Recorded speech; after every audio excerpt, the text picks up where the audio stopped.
Pemirsa, pandemi COVID-19 tidak hanya memukul sektor ekonomi di Bali yang bertumpu pada industri pariwisata, namun juga sektor usaha mikro kecil dan menengah.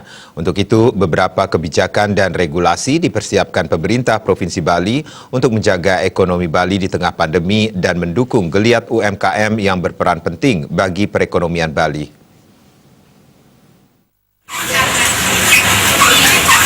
Berbagai kebijakan yang dikeluarkan Gubernur Bali Wayan Koster pada masa pandemi COVID-19 ini untuk mendukung sektor UMKM yang meliputi relaksasi pajak, kemudahan regulasi, bantuan modal, dan bantuan teknologi. Pemerintah Provinsi Bali gencar dalam menjaga stabilitas perekonomian di Bali. Selain itu, Gubernur Bali Wayan Koster menandaskan UMKM di Bali harus dibangun dari hulu hingga ke hilir yang berbasis pada potensi lokal Bali, baik itu pangan, sandang maupun papan.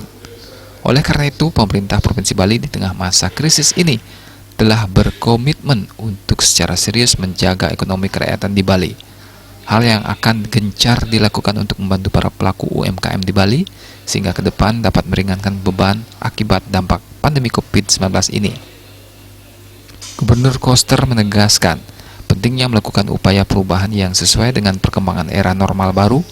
UMKM juga harus bergerak secara digital, baik itu pemasaran maupun sistem pembayarannya, demi menjangkau pasar yang lebih luas dan minimalisasi kontak fisik secara langsung.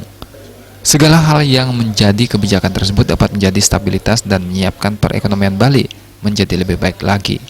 Berbasis seni, berbasis budaya, dan itu adalah fundament daripada ekonomi kerakyatan masyarakat Bali. Itulah sebabnya saat ini saya tengah gencar untuk memperkuat kelembagaan daripada usaha mikro, kecil, dan menengah ini, serta usaha-usaha sektor informal.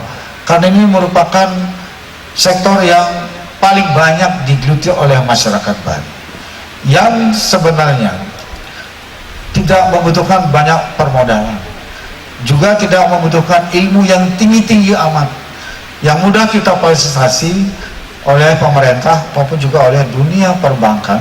Apalagi ada fasilitas kredit seperti tadi, super mikro, apa namanya itu, yang bunganya cuma 6%, dan khusus katanya dengan pandemi COVID-19 ini sampai bulan Desember nggak bayar bunga, kan luar biasa.